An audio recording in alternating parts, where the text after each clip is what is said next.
How's it going, everyone? It is Andre Williams, the founder of the Hard Gainer Academy. And what I want to talk about today is choosing your exercises wisely. A lot of times we go inside the gym, we are super excited. You're a skinny fat guy, you're like, hey, I'm about to build some muscle, I'm about to lose this belly, I'm gonna go inside the gym and I'm gonna put in that work. You put in this work and you continuously do it over and over again, but you're not getting the results that you want. And you're frustrated. You're saying, hey, maybe this is not for me. Maybe it's my genetics. But no, it's about choosing the exercises that'll help you get closer to your goal. So if you know you want to put some meat on your arms, doing bicep curls all day are not going to be enough. You're going to have to throw in some compounds. You'd have to throw in the bench press. You could throw in the overhead press. You could throw in the barbell row. Hell, you could even throw in some pull-ups. Not only will you build up your arms, but you also build up your back, you build up your shoulders, and you build up your chest. So you get more bang for your buck. Where the problem lies is that we see a lot of different exercises out there. We see it on social media. Like, hey, you know what? That looks pretty cool. And then that individual, and you know what? This really frustrates me. They'll be like, hey, do this right now if you want to build up your chest, build up your back. It's number one. They do the exercise, and then you get minimal results. Because a lot of time, these exercises that are different, it gets away from the fundamentals and also from the things that are actually proven. So for example, something like the bench press, that is proven. That is proven to build up your chest. So if you think doing a variation of chest flies from 3 different angles will build up your chest a lot more than the bench press, then you're making a sad mistake. Something needs to change. But I know what you're saying, well, Dre, man, do I have to continuously do the bench press over and over again? And then I say, well, you know what? Here's the thing. You want variation. Well, do the bench press for a certain period of time, a substantial period of time, I want to add. So do it for at least 3 months. If you really despise, you don't really like it that much, do it for 3 months straight.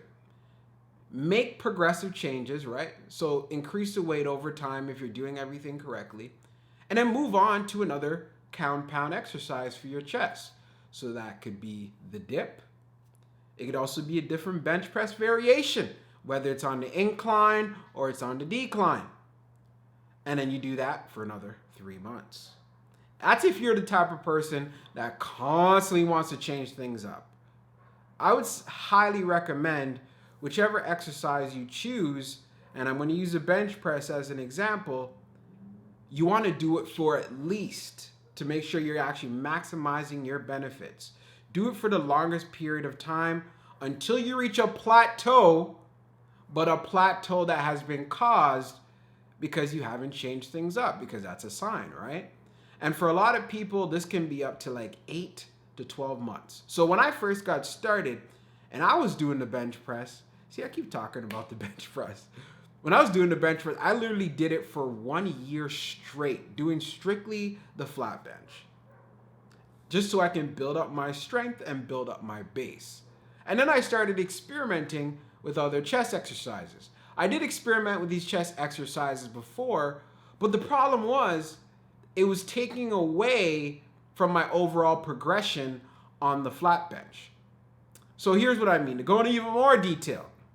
So when I was doing the bench press, I was doing push-ups, I was throwing in dips, I was throwing in the 2 different variations, incline and decline, while doing the flat. And then I just noticed, as far as progress was concerned, it was very minimal. Once I started taking those other exercises away and placed a heavier focus on my bench press, then my bench press started to skyrocket. This is why I say, choose your exercises wisely. Second, time.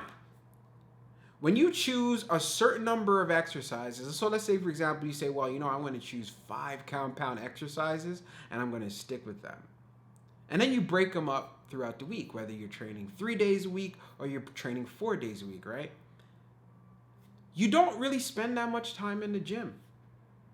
Because again, You could do these exercises that you choose within 45, even 30 to 45 minutes and have a great workout, and you're working your entire body.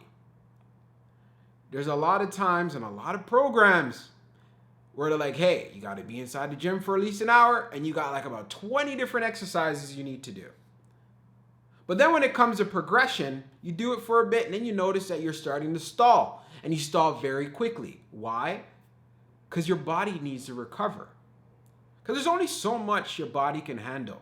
Especially if you're just getting started, you're a newbie, your body's just not used to a lot of training volume or doing a lot of work in the gym. So you gradually want to adapt your body before just shocking it. Because if you're sore and if your body's beat up, there's a good chance you're not going to be feeling to go to the gym. You want to make sure that you recover correctly. So to do this, choose your exercises wisely. Third, go with those exercises that give you the most bang for your buck. So the good thing about choosing exercises wisely, especially if you're using compounds, it will transfer over to your daily life. You hear me talk about in society, we live in a place where it's instant gratification. We want things right now. Well, guess what? By choosing your exercises wisely, choosing exercises where you can work multiple muscles at the same time, you will notice benefits in your daily life right away. Even if you're playing a sport of any kind, or you're thinking about playing a sport, you're going to move better, you're going to be stronger. So now tell yourself, how would that life look like? How would that life feel? It'd feel pretty damn good. I know it would. So this is why I want to tell you guys, there's a lot of exercises you're going to see on social media. You're going to see a lot of stuff on the internet, but make sure that you have a strong foundation. That is what is the most important, because once you have a strong foundation using the right exercises, then you will build the body that you're looking for. All right. So I'll be talking to you guys tomorrow. Thank you for taking time out of your day to watch this video. And you know how we do. Heart gainers, salute. Peace out.